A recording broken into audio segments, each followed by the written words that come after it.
और अब बात उस खबर की जिसकी चर्चा इस वक्त पूरी दुनिया में है।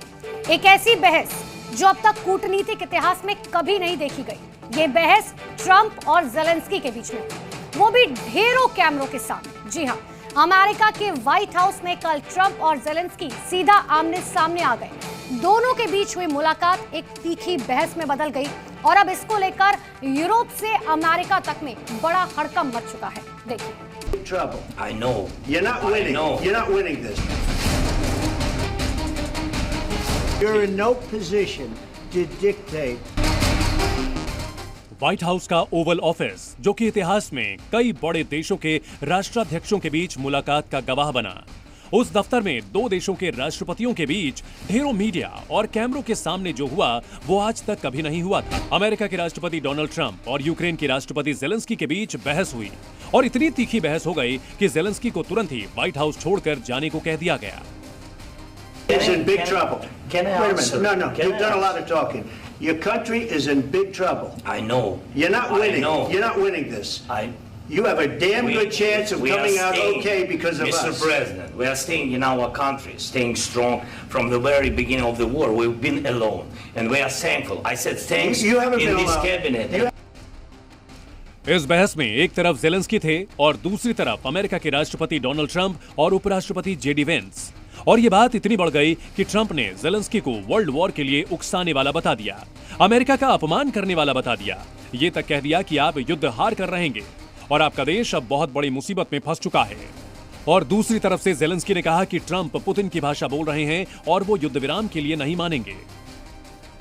दरअसल ज़ेलेंस्की ट्रंप से मुलाकात के लिए ओवल ऑफिस पहुंचे थे, जहां दोनों के बीच 35 मिनट तक बातचीत शांतिपूर्ण तरीके से चली, लेकिन फिर युद्ध विराम को लेकर बहस छिड़ गई। ज़ेलेंस्की ने सीज फायर के लिए रूस की कमिटमेंट पर संदेह किया, जिसके बाद उपराष्ट्रपति वेंस ने उन पर अमेरिका के अपमान के आरोप लगा दिए। बस फिर क्या था, ज़ेलेंस्की ने ट्रंप को अमेरिका का नाम लेकर कुछ ऐसा कह दिया जिससे वो भी बुरी तरह भड़क गए।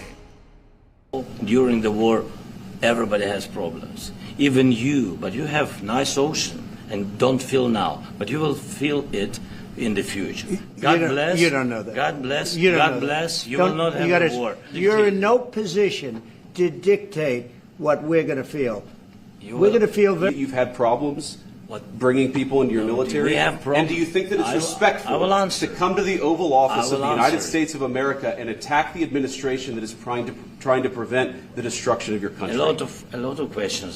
No, in this Even entire meeting, today, you said thank even you. today. You went to Pennsylvania and campaigned for the opposition in October. Offer some words of appreciation for What- the United what States you're of speaking America about. and the president who's trying to save your country. बस इसके बाद दोनों के बीच ये बहस बढ़ती गई और इतनी बढ़ गई कि ट्रंप ने ये तक कह दिया कि वो इस तरह काम नहीं कर सकते। Very serious. You're gambling I'm the with the president lives of in war. millions of people. You think- You're gambling with World War What III. you're You're speaking gambling about. with What you're World speaking War about. III. And what you're doing is very disrespectful to the country, this country, I'm that's with back all to respect to you. you. Far more than a lot of people said Very they respect. should have. Have you said thank you once? You think that if you will speak very loudly about the war, you He's can... not speaking loudly. Your country's Can I- in big can- trouble. can I Wait a answer? minute. No. Can You've I done a lot answer? of talking. बहस हुई तो सब हैरान रह गए। वहां बैठी Ukraine की एम्बेसडर ने तो सिर ही पकड़ लिया। उसके बाद दोनों नेताओं की प्रेस कॉन्फ्रेंस रद्द हुई और ज़ेलेंस्की तुरंत ही व्हाइट हाउस से निकल गए।